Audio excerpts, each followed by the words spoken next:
Good evening. Live from the streets of New York City, it's Schmuel Buckman, all alone again. I apologize for being late. We had a little situation going on, and I couldn't get to it, and I had to set up late.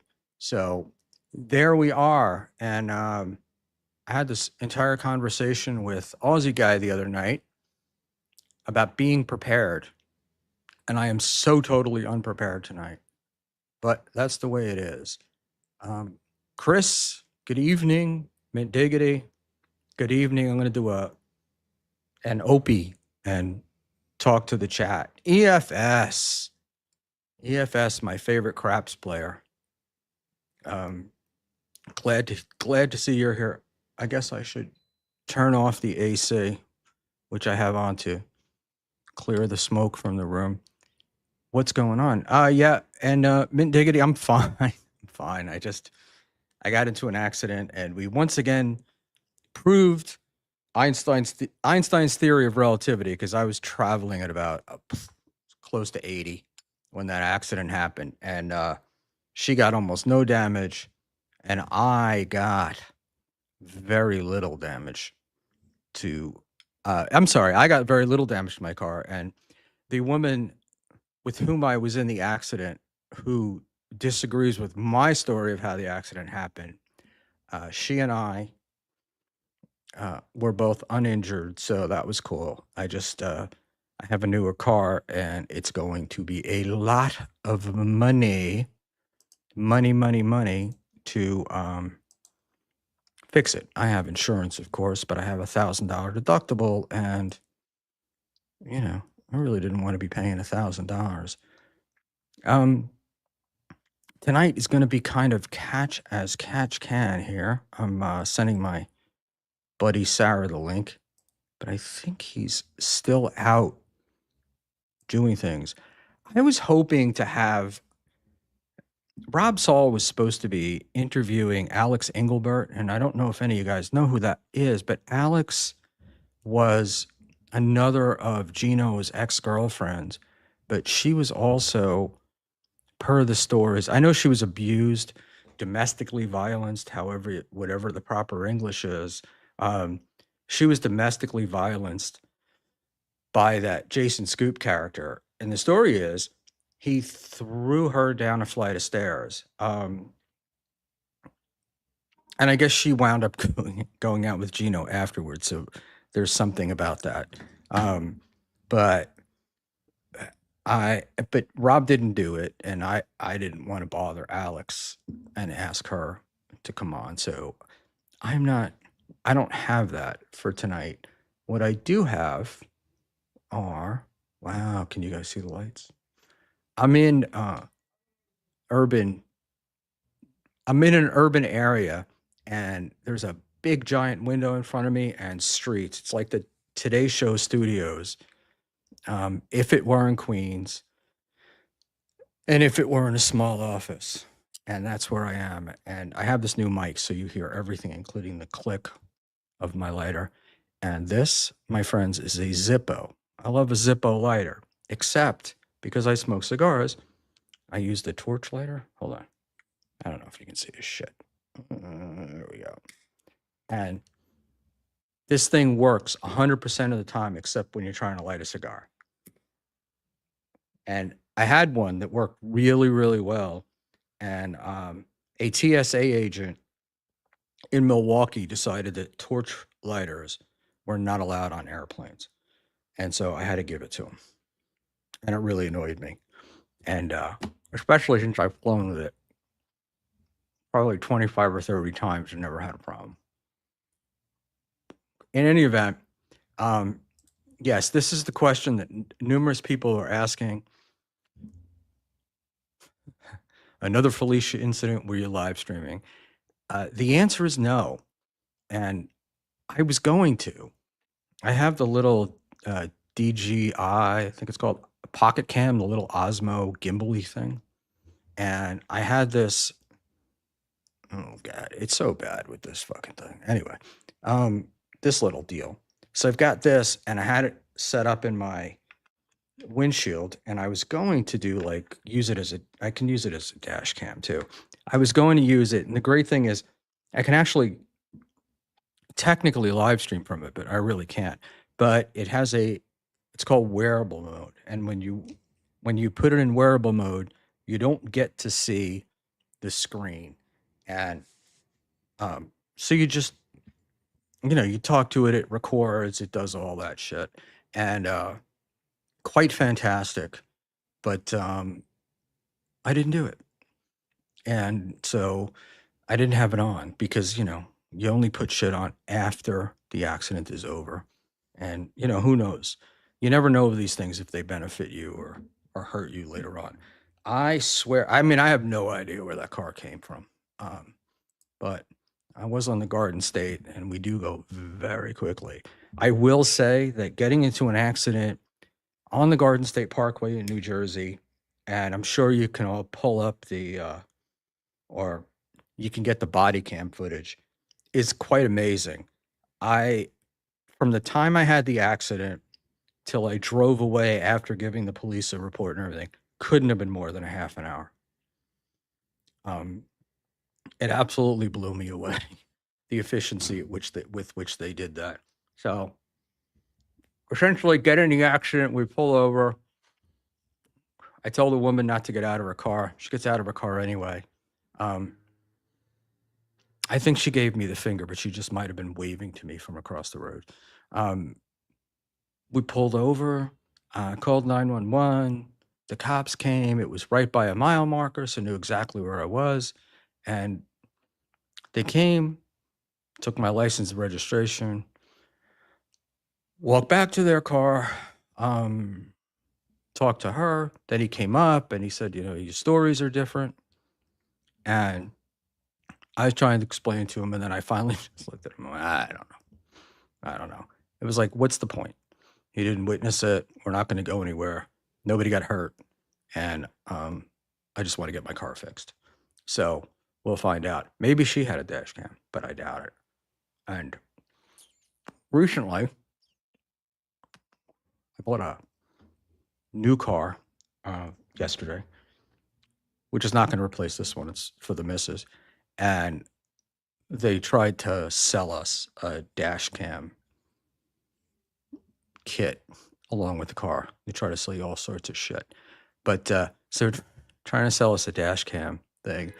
I call my insurance guy as a friend, and he was telling me that, yeah, some companies now, certainly on small commercial vehicles, they're requiring the dash cam. And I was like, I don't ever want to have a dash cam because I figure that the odds are I'll be the one at fault. And his response was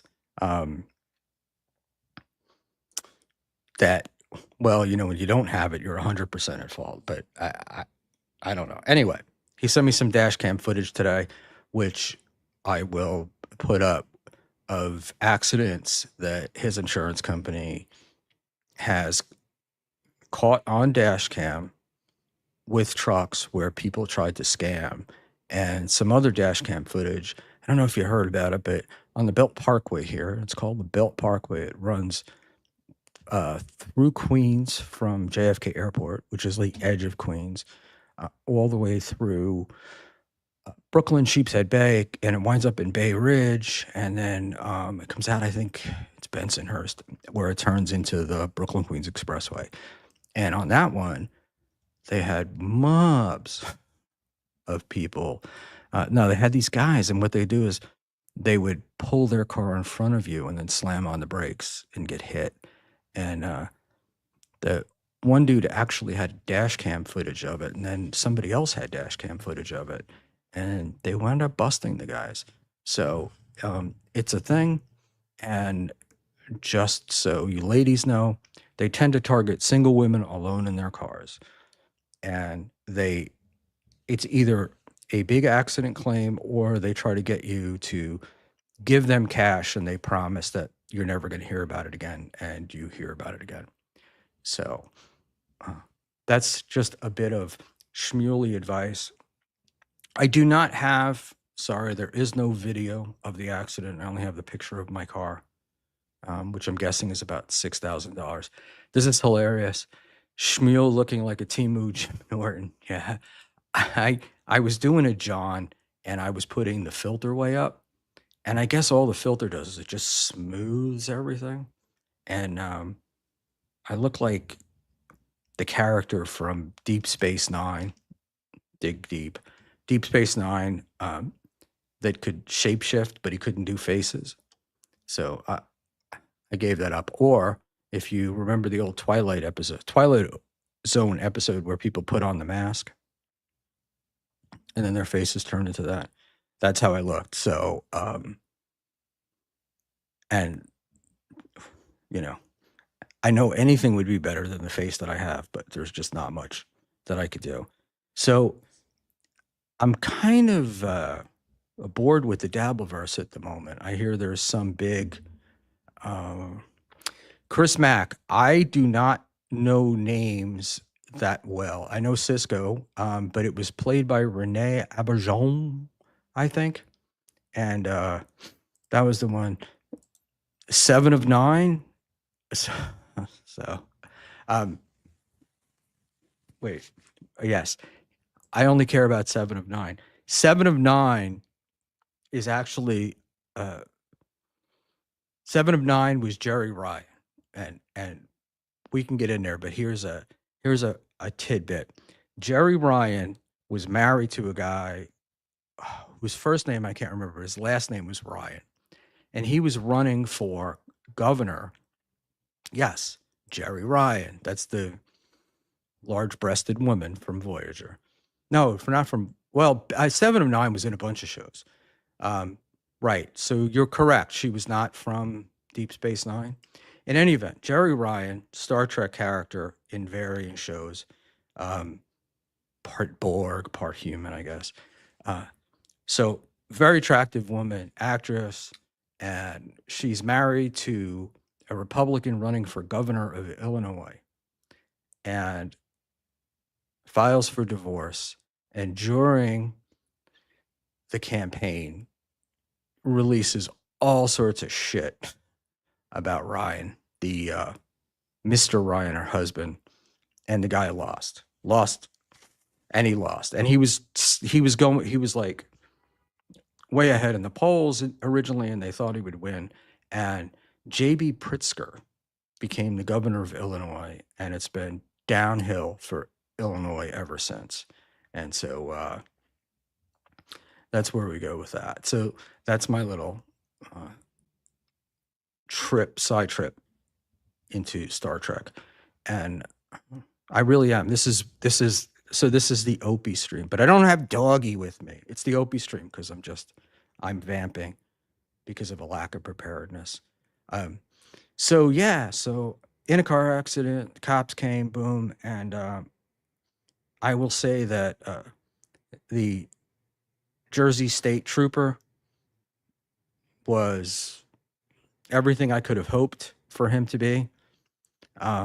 Polite, firm, and so they got this like system in Jersey, right? I guess they have it in a lot of places. I just don't get into a lot of car accidents. And usually if I've been in one, it's usually the ones that I've been in have been in New York City.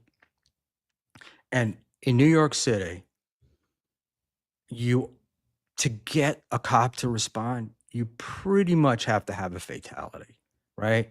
They don't come to anything. They don't take ever. This started with COVID. They don't take police reports. They tell you to go file one, and you can't get them. They don't even get out of their car. It's like, you come talk to me. So, cigar lighting time.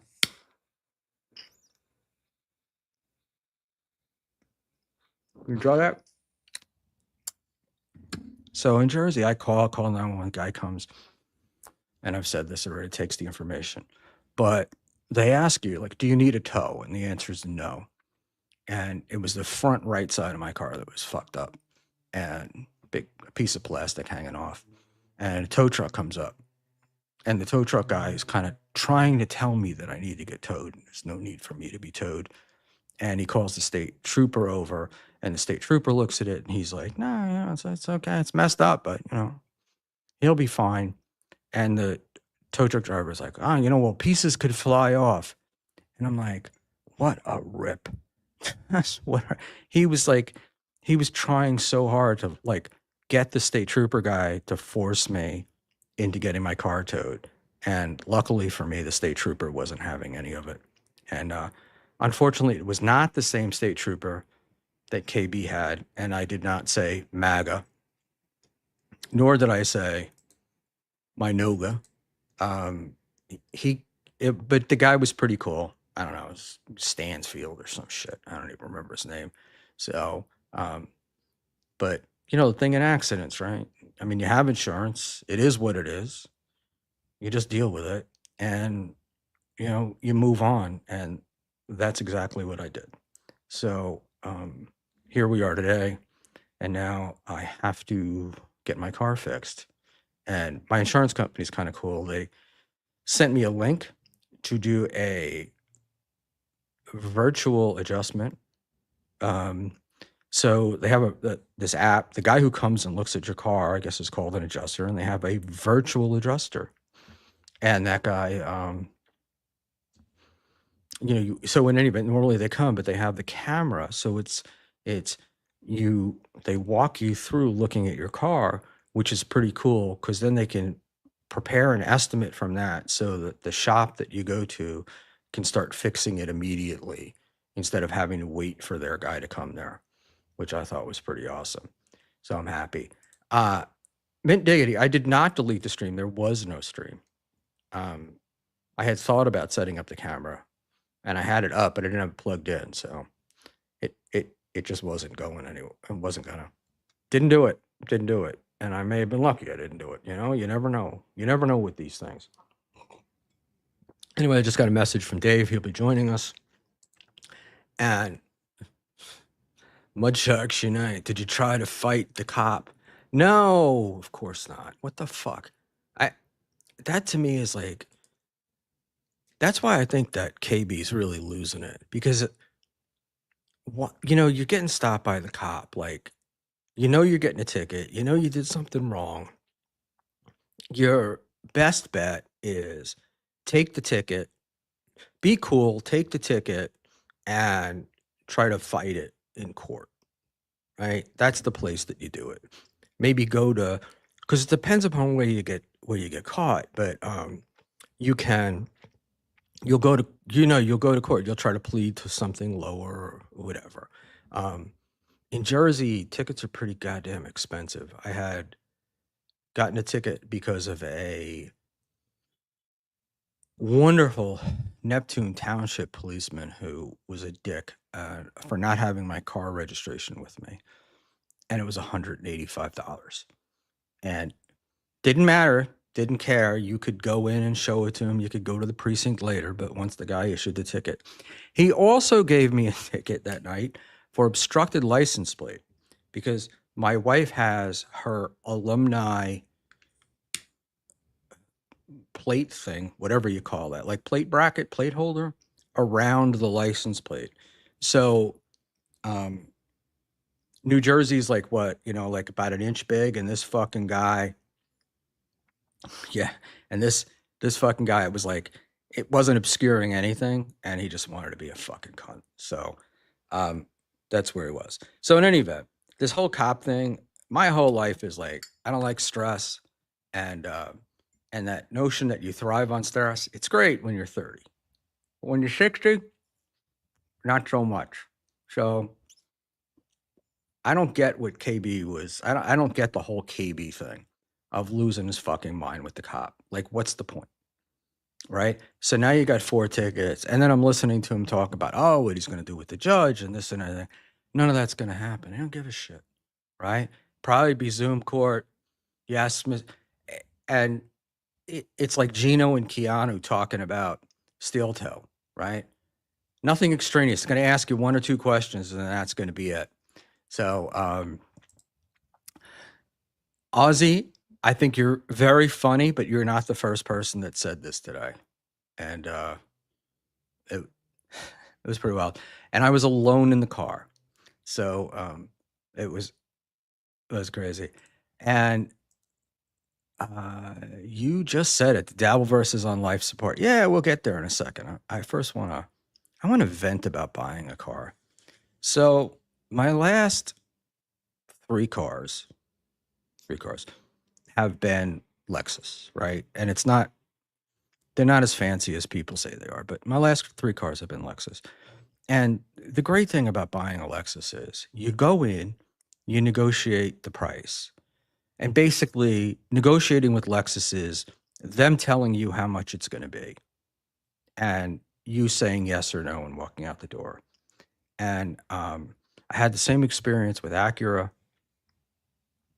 and I love them, but um, I have a Lexus NX hybrid, which is kind of it's a small car, and we don't like the interface, and it's got a touchpad. It just doesn't work very well, and it's actually the number one complaint about the car.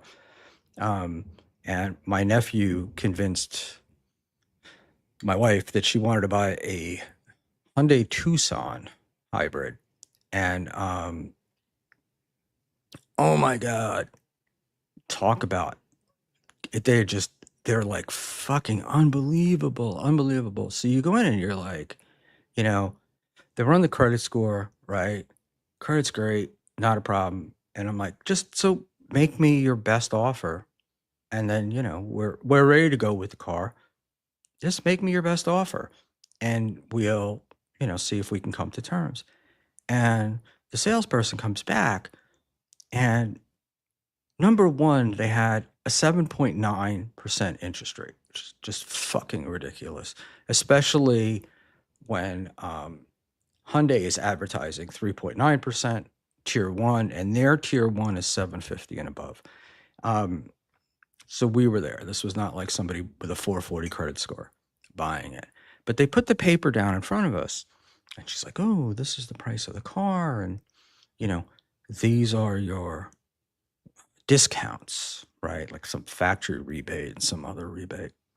And I'm like, yeah, that's great, but the hell is this? And they wanted $299 for a theft deterrent and $1,999 for an appearance package. And I'm like, what are these?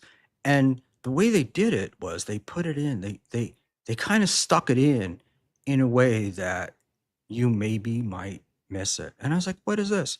Oh, those are our things. Those are mandatory. I'm like, what do you mean they're mandatory? I don't, what do you mean by mandatory? I don't need the theft deterrents turned out to be VIN etching, right? And you can get a really good job of VIN etching for about $75 from a reputable dealer. You can do it yourself probably for 30. And this appearance package turned out to be like pinstriping and door guards. This is what they did. So number one, I don't want pinstriping. And number two, $2,000 door guards. This is insane. So the salesperson got all indignant with me, and I got them to take those off, right? And then we talked about the interest rate. So then they go and they come back, and now the interest rate is 3.99%, and the $299 for the etching and the $19.99 for this appearance package are gone. But so too are my factory rebates. So it's like, oh, we took the no, but and I'm just like, they're they're they're they're just trying. It's like they're moving numbers around, and this is like, I mean, it's what 2025. I look up, I know what I'm supposed to pay. I know what I'm supposed to walk out the door paying. Like, why are we going to play this game? In any event, we told them to give us their best offer, and then so the the they come back and they're very reticent to make changes, and I'm insisting on certain changes because I got them to take off the VIN etching, I got them to take off the appearance package, and I got back um, some of my rebates. But then um, I realized I could add a $500 military discount. So I got that, so that made up for it. And we're ready to go, and I'm looking, and then they bring out the final paperwork, and they have a $599 charge doc fee, right? So I don't know if you know it, but a doc fee when you buy a car, that's the cost for the dealer to recover their charges for registering your vehicle if they have to go to motor vehicles or whatever, processing the loan application or whatever. It should be about 150, 175. In New York State, it's capped at $85.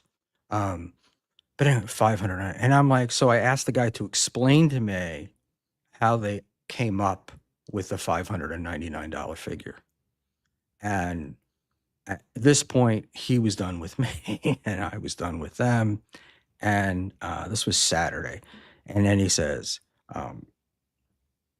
I was walking, and then he goes, well, you know what? We've had a really good, this was the manager. We've had a really good day today. So we'll give you another $2,000 off. And I was like, if you'd started that way, maybe we would have bought the car. But anyway, walked out. Me thinking that I could get this 2025 Hyundai in the trim that I wanted and everything, that I could get it anywhere. Well, it turns out there's only one in all of like the New York metro area, and this is the place where it is. So we waited, and of course on Monday they called us back, and then we went. Mrs. B went yesterday, and she harassed them so bad they were like, "Please, just take the car, just take the car." So we wound up getting what started as a walkaway price of about $44,000 down to about $38,900. So we're all very happy, but it shouldn't be like that. And this is like, I know Tesla's like involved in something in the moment, but this is why cars like Teslas and Lexus and other brands, that's why they sell so well, because you walk in and boom, right? Like, this is the price, this is the thing. You don't feel like you're trying to get fucked. And it turns out that the way this documentation fee is, they're actually not allowed to negotiate it. This is, so I've been told. Whatever they charge for one person, they have to charge to everyone. And so since their charge is $599, everybody has to be $599. So I'm like, you gotta figure it out someplace else. And they did. So we got that done. But I will say, final moment, right? And there's all these things about the car has to leave the lot tonight, all this shit. And they try to sell us the interior protection package. Now, it's 9:00 at night. The guy just wants to go home. They already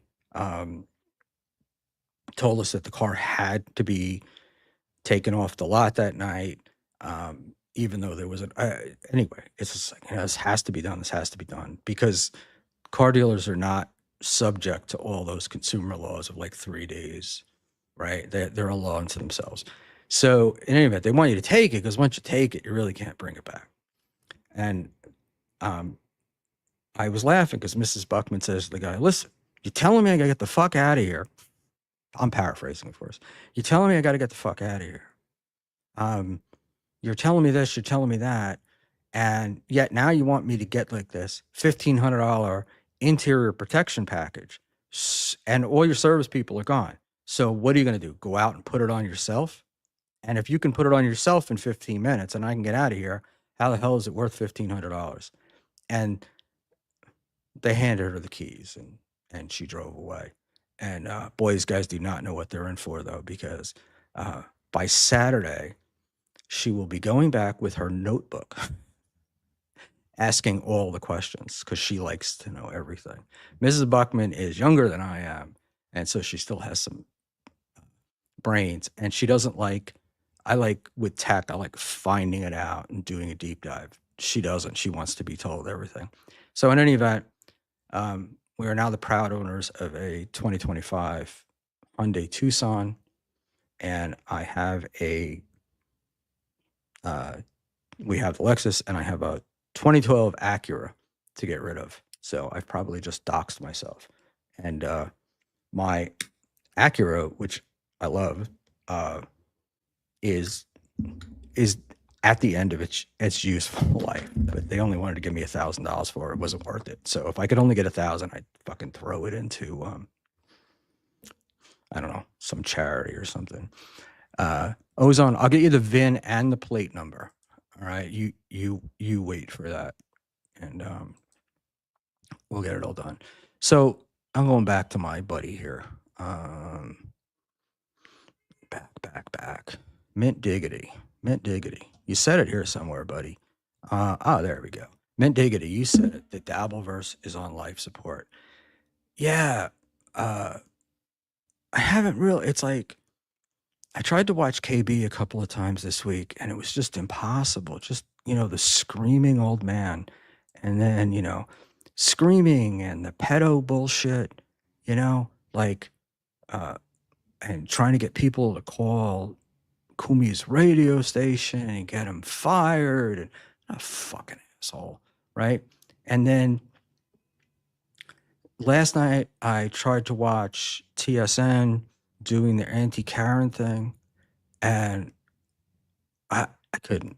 I just couldn't. So KB was the angry old man trying to destroy everyone and TSN, I don't even know how to describe it. It was like children's TV or something. I mean, Zen was trying to do bits. They've got that stupid By the Way song. Usually when Anthony is on, they kind of let Anthony go, and Anthony gets to do his stuff. And last night, these guys were like trying to participate. And I really got the feeling that Morse more than Zen, because Zen is actually good. But Morse more than Zen was like, wanted to make friends, right? He's wanted to be, I'm an Anthony Cumia friend. I'm an Anthony Cumia friend. So that's where I am on the Dabbleverse. And I can even see normally our buddy Stallion is in here, but normally you got clips and they tend to be different, right? Like Doom is different than Stallion, is different than So Thorough Joe Burrow and whatnot. And I've noticed there's been a lot of similarity. Joe Burrow has been doing steel toe and he puts in the little noises, which are hilarious. But Doom and Stallion today had the Anthony responding thing. And it's like, Anthony's out of the Kevin Brennan business. And I think it was you, Stallion, put in again. And it's like, how many times can you do the same thing? It's just like you're banging your head against the wall and going back and banging your head against the wall. And so, I don't know. I whatever. So there's that. The steel toe thing, I think we've reached peak ridiculousness with that. He says he's been offered a plea deal that's like $50 and a low misdemeanor, but none of it makes sense because he says in one hand, like, we haven't heard from them, we haven't heard from them. And then out of the blue, they call you and drop this package. It's not usually the way prosecutors work. But the other thing is, they've spent a lot of money on this, Stearns County. I guess it's Stearns. I mean, they spent a lot of money on this. And these guys got to justify their expenses.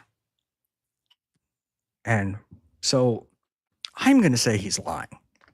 And Chris Mack says, I think he's lying about the plea deal, to be honest. And I agree. But I think where we are is with Aaron is playing to Melton and to the pretty antisocial women that he's just acting at this point, that none of it is real. He knows it's not real, but he wants to be covered. That's what he wants. He wants his show to be covered. So he's doing these things knowing that there's stuff that's going to be clipped. But he's trying to he thinks he can thread the needle so that the clips will, in his mind, make him look good, and not and make Melton particularly look embarrassed because of this is Ray DeVito, ladies and gentlemen. Make him look embarrassed and make Melton look embarrassed, right? And he'll look great. And it just doesn't make any sense. All right, Chris Mack. The offers are made at actual court dates. Steel Toe claimed his lawyer was emailing him with unofficial offers, which is insane. It'd be a phone call. Lawyers don't put unofficial things in writing. And I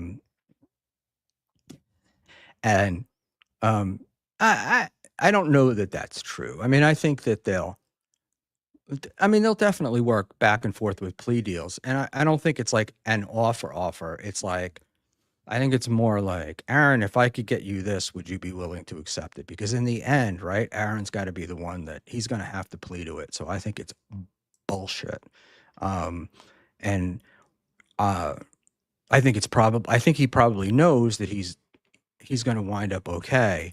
But I did notice that when somebody's clips, he seemed to be backtracking on Monday or Tuesday. And yeah, I will send Ray the link, but Ray will not come on. And I laugh at you guys. Peter Sky Parker, who hasn't insulted my sound tonight, so that's a good thing. I wonder what Ray wants you to do for him. I think he just wants to talk. That's who he does. Ray doesn't ask me for a lot of things. Ray thinks he's too big for this show. No, he's actually volunteered to come on. I could have him, but I like Ray, and I know what's going to happen in the chat, and I know where I'm going to wind up going with that. And so, if you ever see me on his show, I wind up yelling at him, and I don't want to do that on here. And Ray wants investing tips from you. Don't buy $5 coffee every day. That would be my big one. None of, and I'm going to pick on Ray, but none of Ray's stuff makes economic sense to me. But I could say that about Chad, and I could say that about a lot of the other comics that I know. They really just, I don't know how to explain it, but nothing they do makes sense, particularly the ones that I know here in New York. Like, if you ask them, what do you do? They'll say, oh, I'm a comedian, right? But they're like 50 years old. They perform at bars that are converted into comedy clubs for a night. They're all back in shitty neighborhoods or in Williamsburg where all the hipsters hang. And it's like, and they have, so this is the way that it gets described is they're a comedian, and then they have B jobs, all right? And a B job is the job that supports you until your dream comes true, right? Your passion, your love. And at some point, you got to know that this comedy thing is not going to work out. And these guys all, they all know each other, and they do acting. The dead body thing on Law and Order, I think, I don't even know if it's still on, but that was a huge one. Um, and there's a bunch of shows that are filmed in New York, and their extras is like $150 a day or whatever it is. Um, and it's ridiculous, but this is what they want to do with their lives. I don't know what's going to happen for a lot of these people when the time comes that they really need to be like going to try to retire or something, and they're going to have like no money, and Social Security will be there, but it pays nothing. And I know in my case, I was looking, and I think by the time I'm eligible for it, it's like $3,000 a month or something. And it's all it's all crazy. If you're following the chat, PSP. Someone in Ray's chat said, "I hate your guts, Ray, but I still like you, pal." And yeah, Ray can be frustrating. And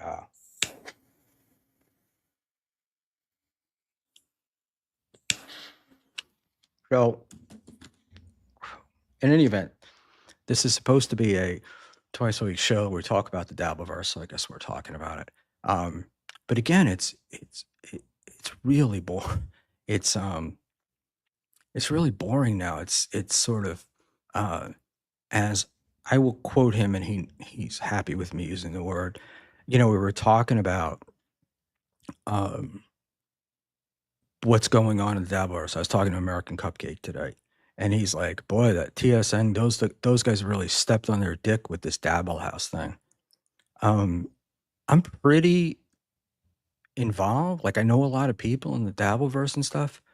Um, I don't know anybody who's buying the video, and I don't know anybody that's excited about it. I don't know anybody that's looking forward to it. And I will also say, as much as I'm looking forward to Hackamania, um, I have no idea. I get the Ricada thing because that's going to be right after his plea deal is set in stone and he can talk and he's free. And you know, Patrick's been following Aaron for what, a year and a half now, maybe more, and so that would be interesting. But then I'm hearing that Ethan Ralph is going, and I'm like, what the fuck? Why? And maybe that's a Dick Masterson thing, and I don't really know um, what the deal is, but uh, Mint Diggity, and Mint keeps up on shit. So if Mint doesn't know what it is, I'm blown away. So Dabble House is a knockoff of the Chrissy Mayer Content House, which was probably a knockoff of something else. And these dudes are going to get together and they're going to be doing like a weekend streaming. So it's not a live event in the sense that you can go there, but it's a live event in the sense that you can watch. Um, and they're going to be streaming the whole thing. Friday night is WATP, and they'll be doing some of the John tapes, the new John tapes, season 2, I guess they're calling it. And then Saturday will be Shuli doing more of the John tapes. And then they're going to have Dabbler created videos, like a Dabbler's film festival or something. And it just sounds awful to me, And don't get me wrong, I like Shuli and I like Carl, and I think they do great. But this one it feels, I, I don't know what the fuck they were thinking. I think maybe they wanted to do a DabbleCon 3 and they didn't put it together. And the John tapes with John gone, they're probably not really worth it because they can't put out a little and then have John react and then they can react. And Their shows are shows of reaction. Um, I have a feeling that Carl wants to move on. He wants to move on to our boy Opie. Um, and I know that you can see with Shuley, he's been trying to move on to the Trainables and onto Kevin Brennan. So, I don't know how those things will work. The Trainables has zero interest for me. Um, and like I said, the Kevin Brennan stuff would have interest to me, but it's too shticky or gimmicky the way they do it. And if I see one more, my dad was dying and I needed you to help me get through the last year super chat. Um, I'm gonna head to the big stream in the sky because I don't do it. I can't do it. Mr. Blue Sky. I don't believe the deep state is going to allow the release of those tapes. So this is the question. There's no material with Opie. It's kind of nothing. Um, I don't know. I don't know. I don't know about that.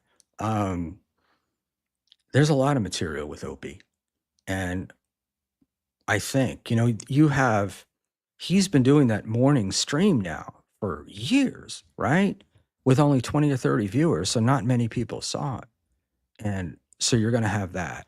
And this cope that he's going through now with Anthony and Anthony getting the job at WABC is amazing.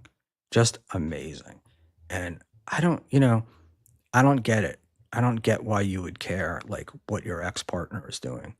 Unless your wife is like putting the fucking bug in your ear going, maybe you should do something.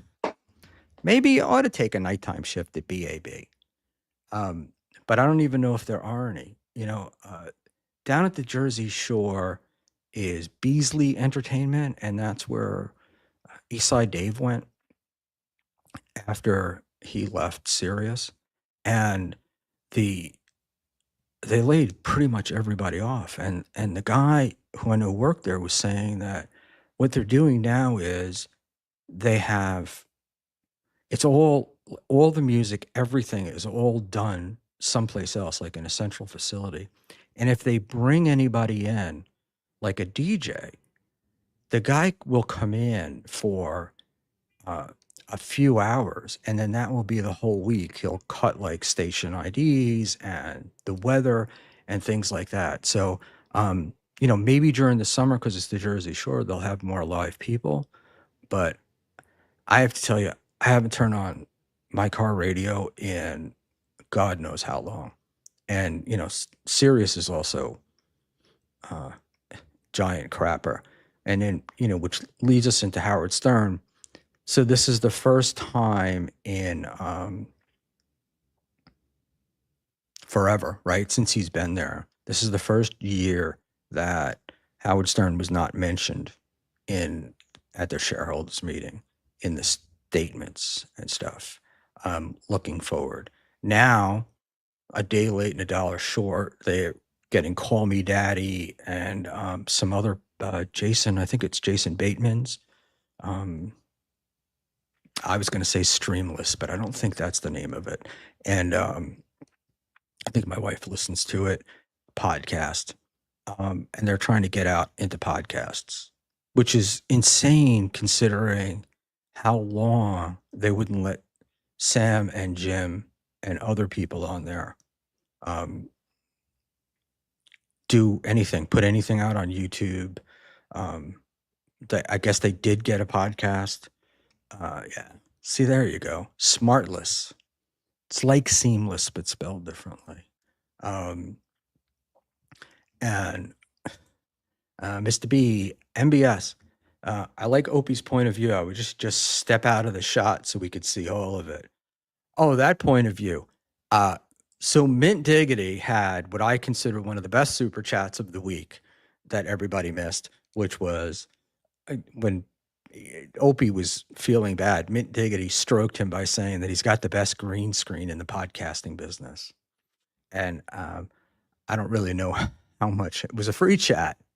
I don't know how much Opie responded, but I sure got a laugh out of it because if he had responded, he certainly would have gotten caught. He would have gotten caught in that because so much of what he does is to try to show us that he's okay, and nothing works worse. Again, English, but the whole thing is when somebody keeps saying I don't care, I don't care, they care. And I'm gonna drink some coffee.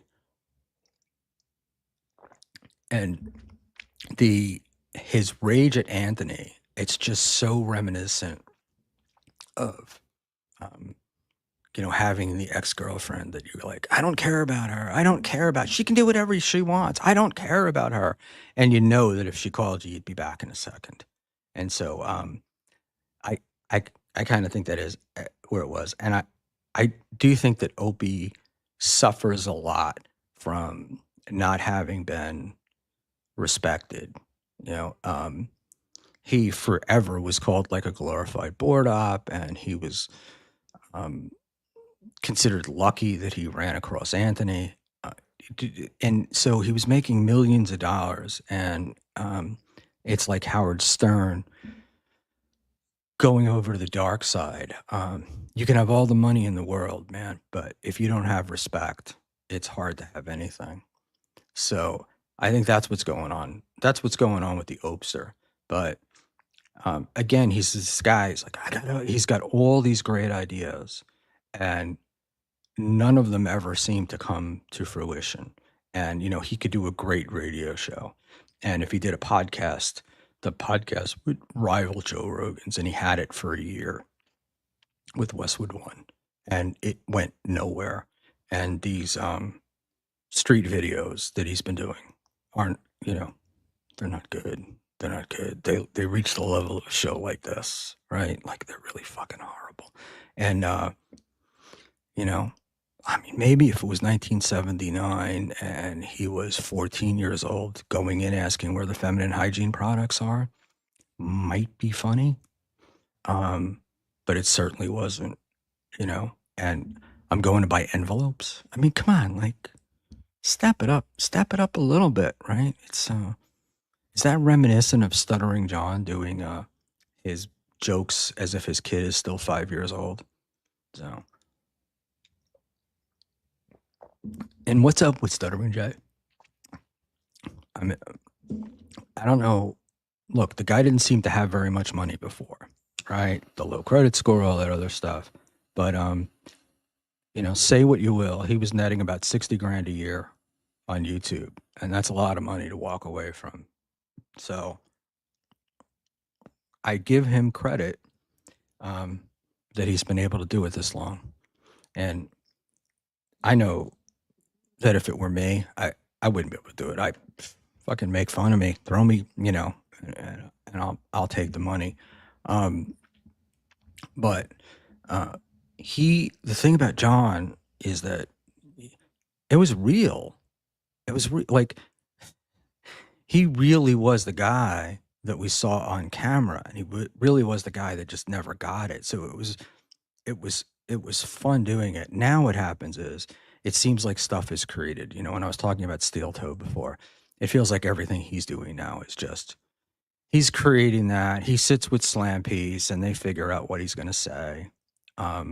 Although I do think that he said the other day, like, oh, are there life events coming up? So predict shortly after the settlement of the loss, the criminal case, shortly after the settlement of the criminal case, there'll be an announcement of a wedding.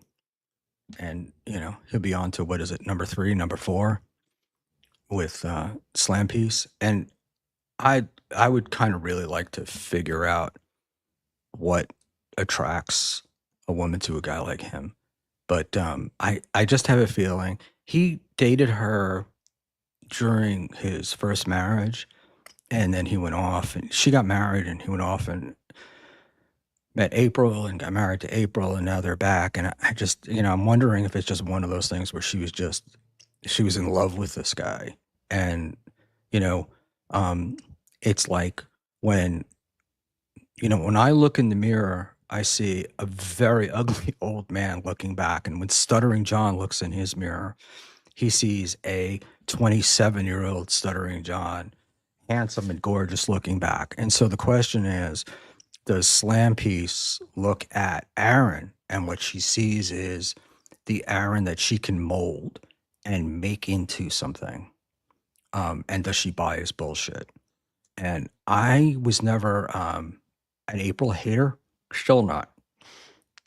I feel like she was young, naive, and Aaron showed her the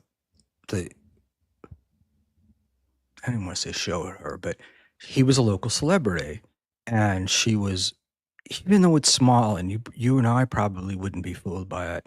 She was blown away by all of that, and then she's with him, right? And um, you're thinking, and originally, right, they were making 20 grand a month on Twitch, a lot of money, 240 grand a year. Plus he was making a salary, plus, other stuff. Um, and she's thinking like, ooh, I can become a star. Aaron tells me I'm going to be a star. I could do all this.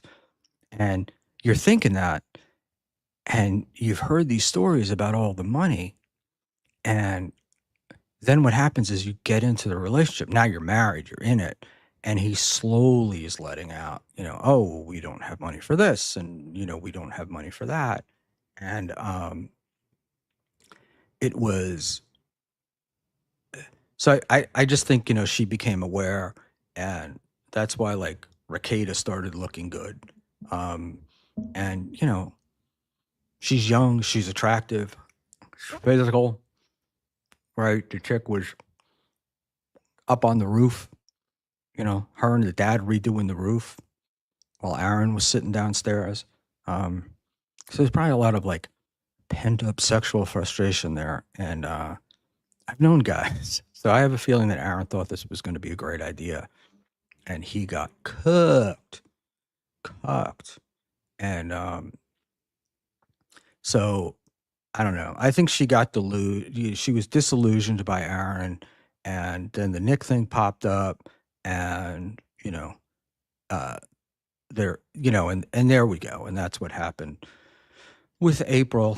And I'm sure Nick was blowing smoke up her dress, telling her how wonderful she was and how successful she could be. The same shit that Aaron had been doing, but now Aaron, once he got in control, was scolding her. Um, so you never know. And Peter Sagai Parker asked me, so what you're saying is women are dumb. Um, Women are dumb and men are dumb. But yes, young women can be particularly dumb. Um, but I've known a lot of guys who've gotten into relationships with people that they couldn't stand, and 30 years later they're married to them and they still can't stand them. And I think it's one of the reasons why uh, there's such a high divorce rate uh, among like 50 plus whatever. And what I see in my area, which is kind of interesting, is there's a lot of these people in their 60s and they're getting divorced. And like the men are have girlfriends, and and younger women, maybe 10, 15 years younger, not the 27 or 30-year difference that Aaron and whatever Keanu have. But the women have like, they just, they're not going to date anymore. They just given up. They're, and it, you know, it's like, it's almost kind of sad, because it's like, oh man, you're all alone. And then what's interesting is they all start looking, they start looking alike, right? Start getting the short haircut, um, the comfortable clothing, um, and whatever. In any event, that's my thought about that. But this leads me into Dave. Where is Dave? David is here in the chat, because why would he be on the show? Oh, because he's cooking. Um, I don't know, man. Dave keeps talking about this family, but I think he might have um, another fella he's doing this stuff for. Mother left duties to me today. Um, yeah, Dave's mom seems like she's got more of a free life than Dave, and Oh wait, Dave is making grilled chicken and rice. Very exciting, Dave. Very exciting. But Jay, where is it? He's apparently singing to himself. Gino ain't got no money. Gino is flat broke. Um, I don't know if anybody saw it, but Gino yesterday was on his Rumble show. Was very depressed, and he goes into. He's like, it's like he's at this age. He's got this young wife, and nothing's going his way. I used to be able to go to comedy clubs. I can't do that anymore, and um, it's very funny when I listen to him because he does the thing where it's like, it was all my fault. It was all my fault. And then several sentences later, he launches into, it was the vaccine's fault that, Stand Up New York wouldn't let him in because he wasn't vaccinated and he wasn't going to do that. And he has to stand up. And I think at some point he said he has to make the world right or the world understand. But then he gets Max Loads. For some reason, this freaking cigar won't stay lit. He gets Max Loads on the phone, and Loads is basically like, well, they were talking about his drinking, and they were also talking about Charleston. So I guess there must be some talk of him and Keanu moving down there. But from what I've heard, I don't know if this is true, but I believe it. But from what I've heard, the apartment they live in is probably about 600 square feet. So, and with that equipment and stuff in there, there's got to be no room. And I don't know how much, however much you love somebody, it's got to be fucking hard to just exist in that small of a space. Maybe they can get along that way, but I certainly couldn't. But I was just like, I'm listening to Gino and I'm thinking like, oh man, there's a moment, right, of self-realization, and then it just disappears. And you know, he's going to be convinced that he's right.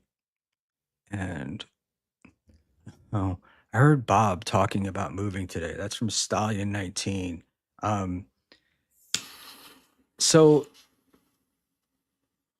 I watched some of Bob's show today, and he was in a restaurant and he was like pointing out the bar. And it was, I felt bad for him. And then when he's on camera, I guess they took out his teeth. They're putting something else in. And so he's got no teeth at the moment. And it looks awful, right? Like,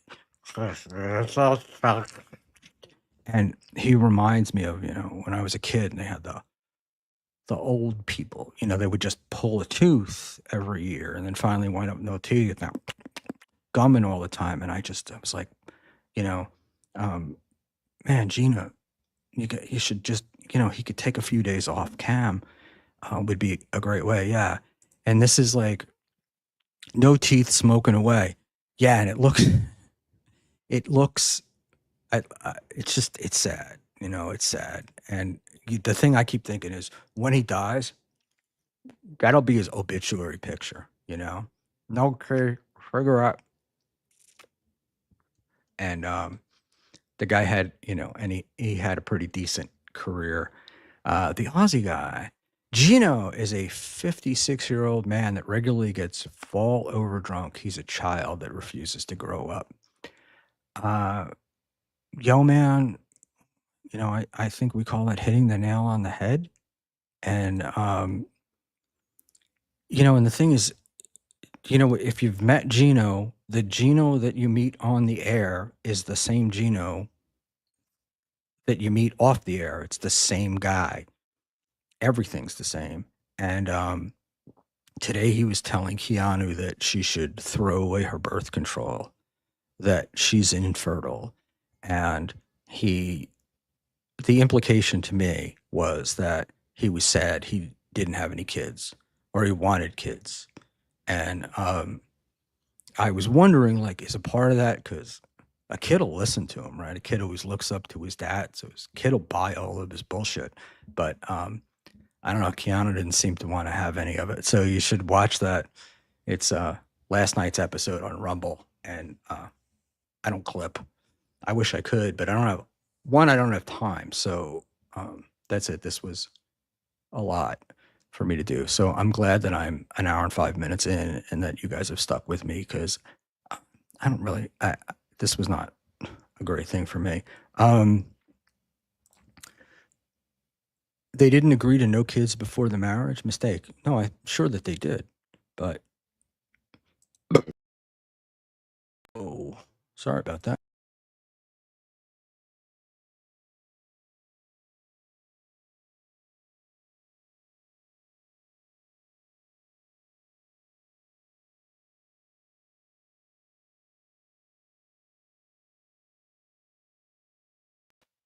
All right. At least I'm there part there. There we go. I don't know if my computer's overheating. That may be what's going on. Yeah. Look, man, I get it. I get it. How many kids? Didn't want them. And I will admit that now I see guys hanging out with their sons and, or their daughters. And, you know, I'm like, I could have done it. My reason for not doing it was because I thought, oh, look at that. You can see the back of me because my, what do you call it, also went to shit too. My virtual background. I don't think there's anything I have back there that's going to dox me. So let's see if we can get that back up. I've been having trouble with this all day. Anyway, yeah, so I I don't know, man. I kind of feel bad for Gino. I know I give him shit, but that's because I liked him. I always thought that I don't know. He's a comedian, I mean, I don't think he was ever gonna be Jerry Seinfeld, but he would have done well and at some things. But, this insistence on always being right, you wind up like KB, where you surround yourself with lesser people, um, and the you always feel superior to them, and especially when you're old, right, and you're around younger people, you always feel superior to them. And what's interesting is, at some point they start growing up, and as they grow up and as they become aware, um, they don't respect you anymore. And so, I don't know if that's happening with Garrett or Steve, but it may be. Um, but I think it's like at Compound, he was the guy, right? In his own little world, he was the guy. So he could get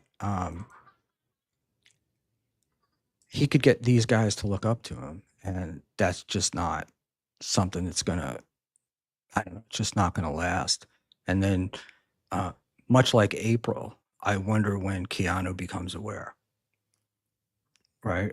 But I'm judging by uh, experience to say that I think Keanu's pretty happy. I think she's got what she wants. I think the rough time is going to come. Gino's what, 56, 57? So another 8 or 9 years, and he's into his 60s, and all that drinking comes home to roost, and the liver starts to go, and the pancreas starts to go, and Keanu's got to take care of him. It's going to be tough. And their current place, and I'm not doxing them, they said, is a fifth floor walk up. So if you know New York, those are five very steep stories that you have to climb up and down. And it's tough, man. So I don't wish that on anybody. I would really like that he find himself and find a place that he's comfortable. But again, this is another guy. I think that again, he's got a lot, but he doesn't have respect. And respect is hard to get, right? And it's also probably one of the most important things that you can have. and not having it just it hurts your soul internally. And even when you have it from, like, say, your wife or your girlfriend or your family, your mind will say, well, that's because they have to. They don't have a choice. And the people that have a choice don't respect me. And that hurts, especially when you think like you've got so much to offer. Luckily, I've never thought I've had anything to offer, so that's cool. So then this leads me into a question that I was asked today about Howard Stern and Grillo. Um, and before we get to that, let's go here. Johnny Payton, number 8. Schmuel, to be fair, Gino's closest friends probably respect him, his closest circle of friends, including especially non-entertainers. Hey man, it's possible, but it doesn't appear that way, right? Like, I know he's really good friends with Stancil and with Mead and those guys. And when they talk about Gino, it's always like drunken nights, you know? So I don't know anything about anybody's lives, but it just seems to me like somebody said earlier, these are guys that just never grew up. And I think Mead put up on Twitter that his wife is preggers and about to bust any day now. So his life is going to change, um, as they all do. But I don't know, man. It gives me the feeling of a bunch of guys sitting around the bar talking about, you know, their glory days, or for Len, for Gino, like those are in the past, and for Scott's like Stancil, those are in the future. But you never know, and you never know anybody's financial situation, because you can look at somebody and this guy's like, how does he exist? How does he live? But his parents have all sorts of money, or they have a house that they bought for, you know, a couple of $100,000. It's worth millions now, and they're looking at that inheritance money. So I don't really know. Uh, Imagine the type of person who would respect someone like Gino. Yeah, I don't know, man. I don't know. I'm sure that there's some jealousy, right, towards Gino with the Keanu thing. Um, you know, frankly, uh, she's attractive, I guess, in a lot of senses. She's got a pretty face, but you know, judging by the OnlyFans failure, she's not all that attractive to people outside. Um, and I laugh when he insults Taz from the Pat Dixon stuff, calling her like a tranny and a boy, and also because that's what I think of when I see Keanu. I think that's what she looks like to me. She like a sort of this adolescent boy thing. So, but just my, you know, look, just my opinion, and I do not like the. Uh, I don't know. There's this sort of fakeness about Keanu, and it comes across on the streams and stuff. So it's, you know, I don't really want to give her a hard time. I like Michelin. I'd love to get Michelin on the show. Hell, I'd love to co-host a show with Michelin. But as we were chatting the other day, we Michelin reminds me of the parents who want to be pals with their kid and not their parent, and they just, I don't know. There's a stifling. It doesn't. I don't know. I just, I would never have wanted to like go out and get drunk and get laid with my dad. You know, that would not be a thing. I couldn't imagine being Eskimo bros with my dad. And I like the fact that he was my dad. And I respected a lot of stuff that he would do. Schmuel would love to bang Michelin, same age cohort. Now I'll pass. Thank you. And Johnny paid number 8. You never wanted to kiss the same guy as your dad at a bar? Ha ha ha. Aside from the obvious homosexuality involved, um, no, I wouldn't, and not even a woman. And the only woman I've ever kissed at my mom, and that was on the cheek, and that's about as close as I need to get. Um, so we'll go with that. So I'm just going to finish up with I got asked a question about Grillo, and there's a bunch of stuff. I guess Grillo has a book, which is anybody can have a book these days because you don't write it yourself, right? You have you don't they don't call them ghostwriters anymore. You have a co-writer, and your co-writer is actually the person that really writes the book, and then you have an editor, and the editor puts all that shit together, and that gets all the English and stuff, and then they take out a lot of the words and they bind it up. So I'm thinking of right off the top, I'm thinking of Johnny Russo, and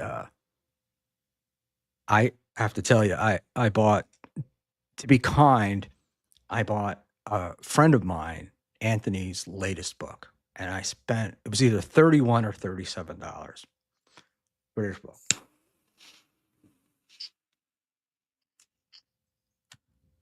I downloaded the book on Kindle, and I think it might have taken me 2 hours to read this entire book. It was little more than a pamphlet.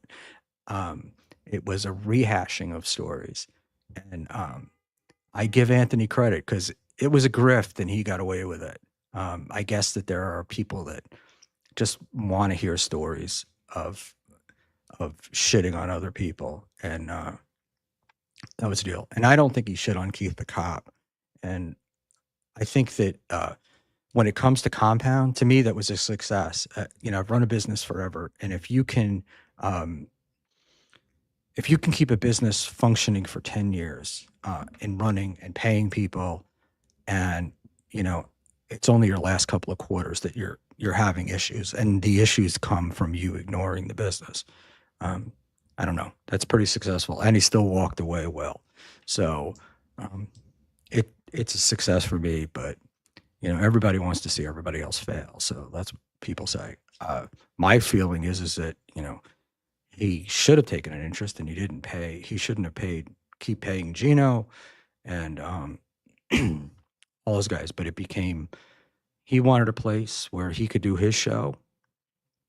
And I think that was what the most important thing was to him. And as long as he could walk away and not have to be involved into things, he was fine. And again, I like Anthony, but I do think the letting Gavin fire people and not dealing with a bunch of stuff was pretty cowardly. So hold on there 1 sec, guys, while I wipe the nose.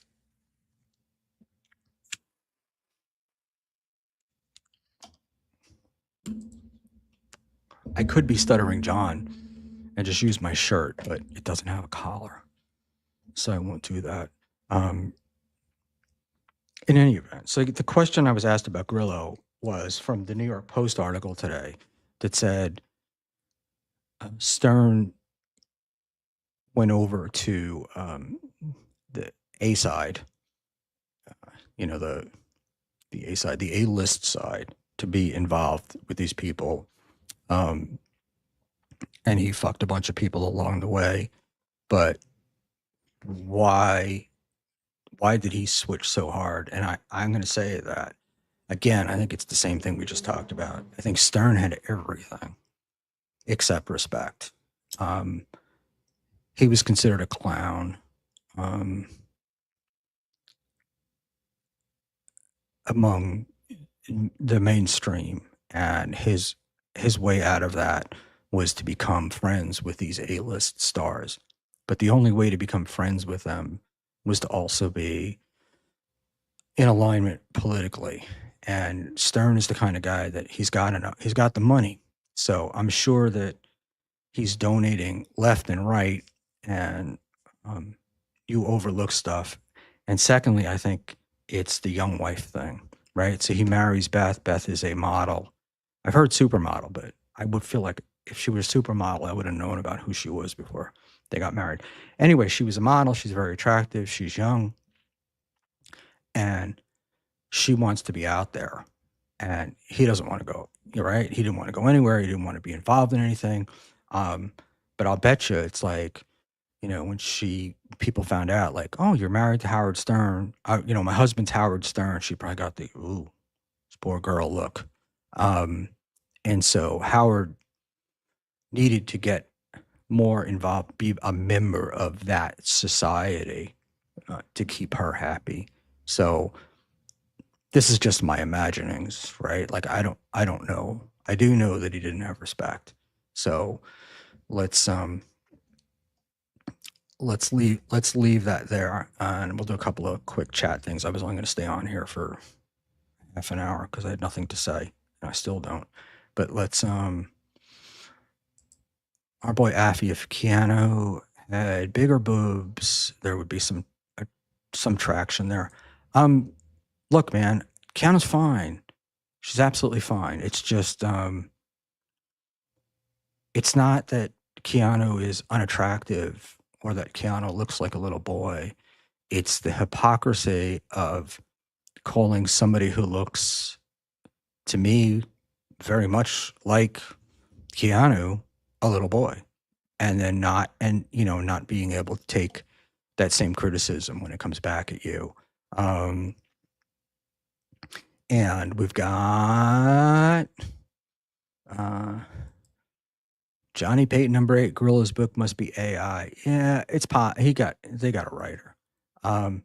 Permaseal got really caught up in my earlier talking about buying a car. So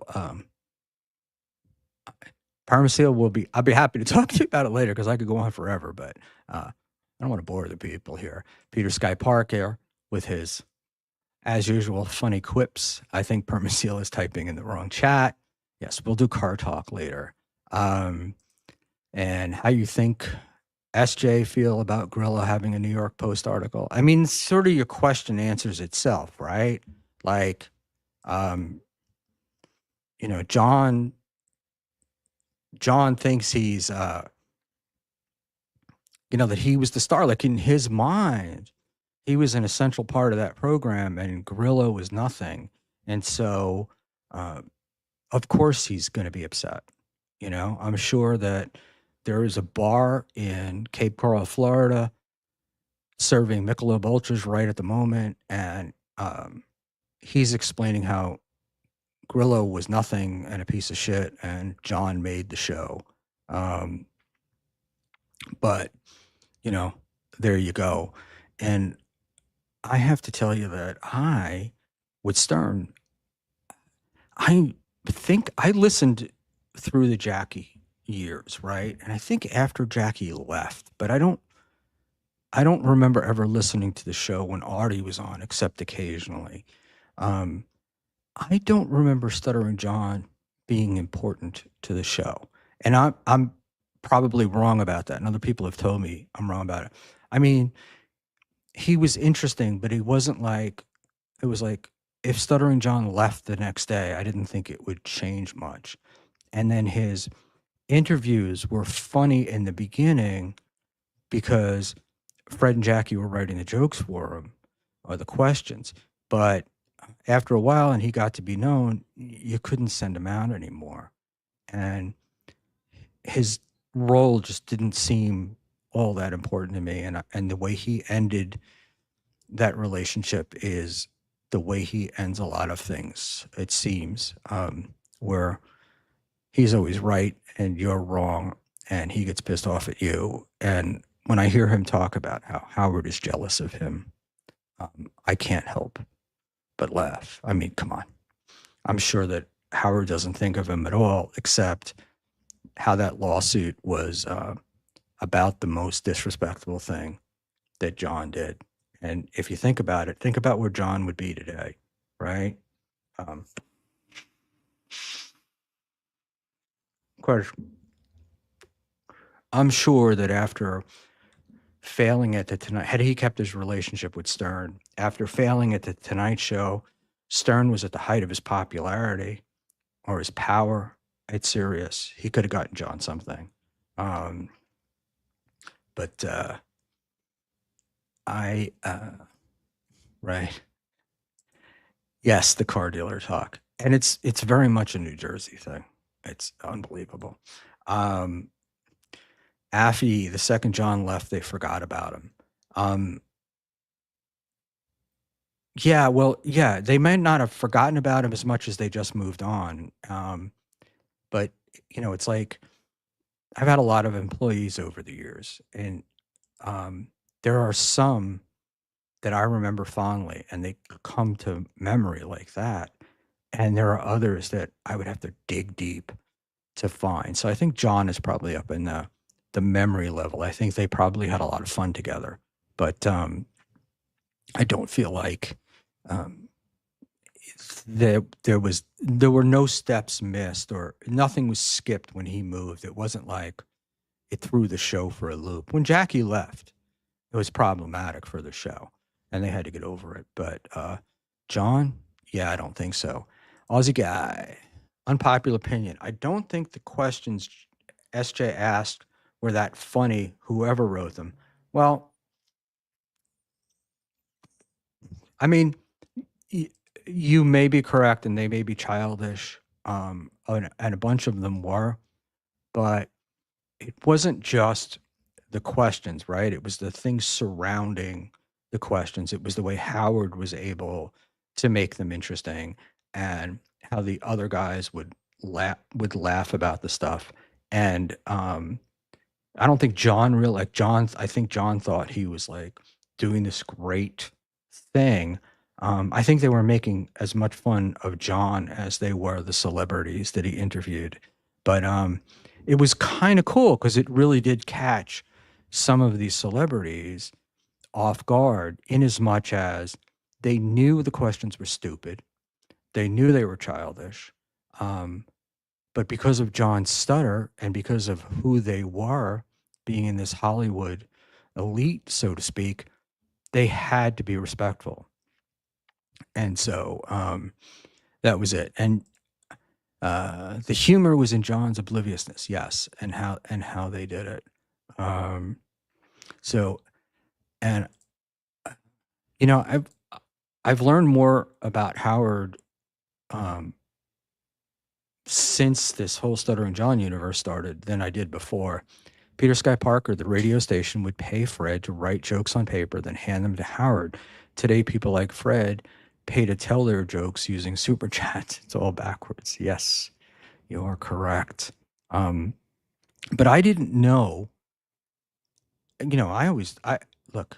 I was under the illusion that Howard was writing the jokes. I didn't realize that Fred was doing that. That Fred and Jackie at the time would do that. And I don't know how Fred and Jackie get along now. I don't really know much about it, but they were a really good team back then. I mean, the Stern Show was funny, and it was funny for me until O&A came along. Because after a while, it got to be. I just found Stern whiny, but I listened to him on over-the-air terrestrial radio. So his commercial breaks would be 25, 30 minutes long, and I just I pretty much pay for. I'm probably the only guy sitting here in the borough of Queens that has a paid subscription to Rumble, so I don't have to watch commercials. And I watch so little Rumble that it's really not worth it. And anything if I can buy my way out of commercials, I'm buying my way out of them. So that's the story. All right, guys, I am gonna wrap it up really, really this time. I guess Sarah is making chicken and rice, and so he's not gonna come on. You're not gonna be graced with his glorious presence. Um, and a couple of shows. So we've got, Dean, the Aussie guy. Um, his podcast on YouTube is the United States of Australia. It airs Sunday mornings at 9:30, and the man's in the middle of fucking nowhere on the planet.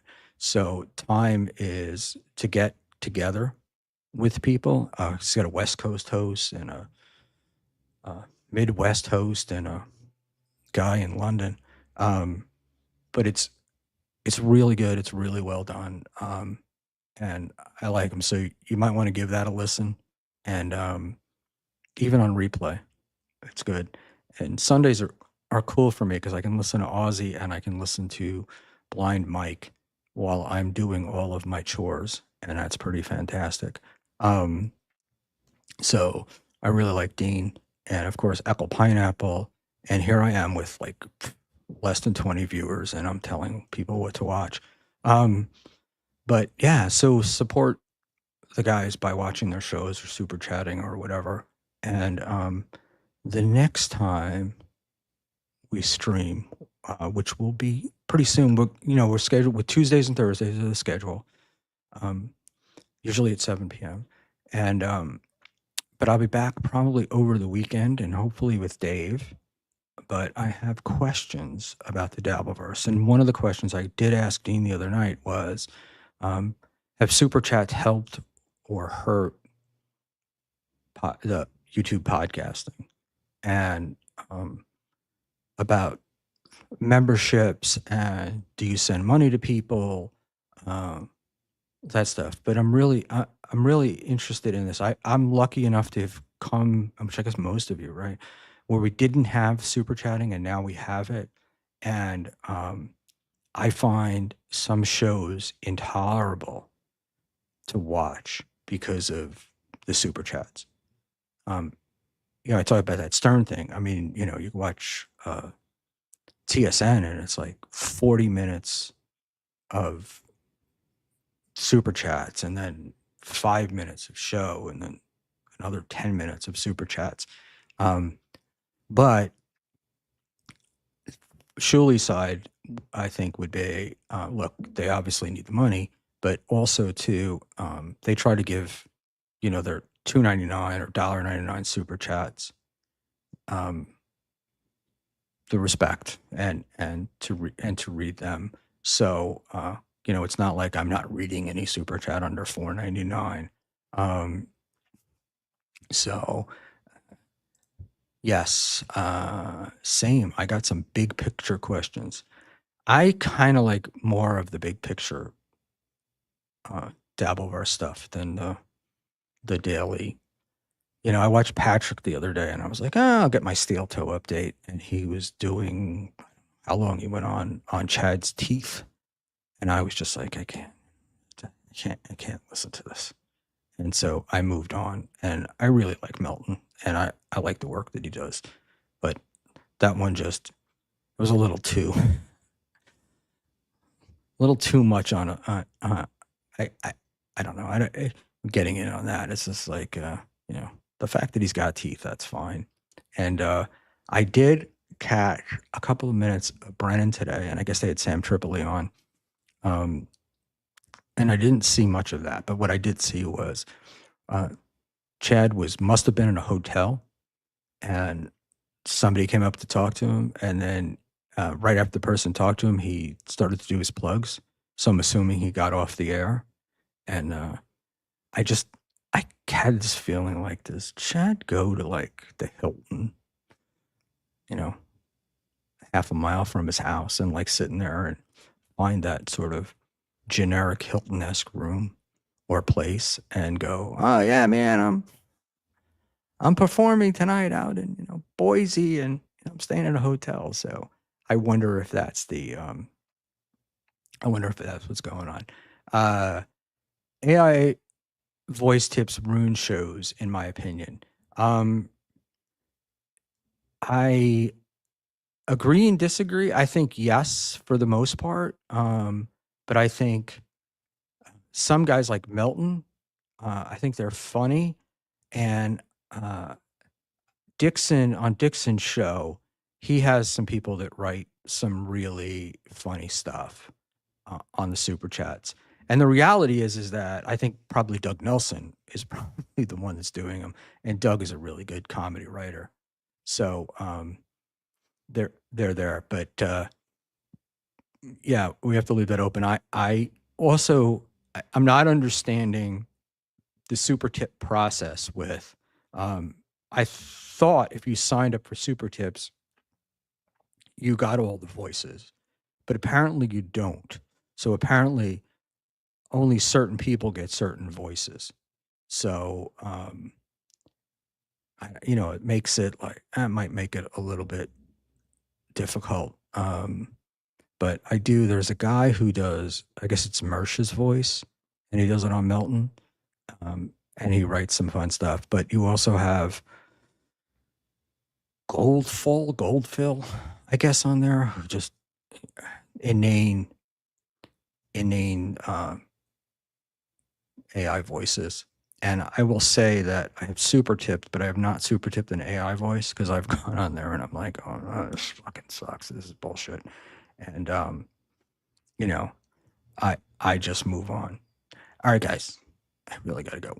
Good night, everybody. Thanks all for coming, and I look forward to seeing you at some point over the weekend. Maybe I'll do a live car stream where I drive into a tree.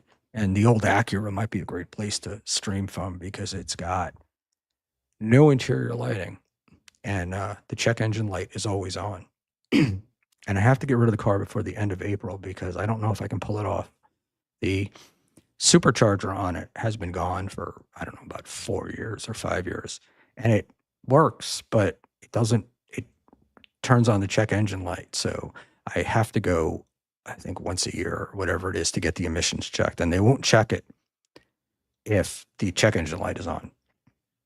It doesn't matter the reason. They just won't do it. But my thing passes emissions, not a problem. So I have to sit in the parking lot before I drive in. It's a state-run thing. I have to sit in the parking lot before, and I use one of those code readers, and I clear all the codes on it, and then I slowly creep in, and I get the inspection done, and then I leave. And as I'm leaving the parking lot, the check engine light comes back on. So that's it. Good night.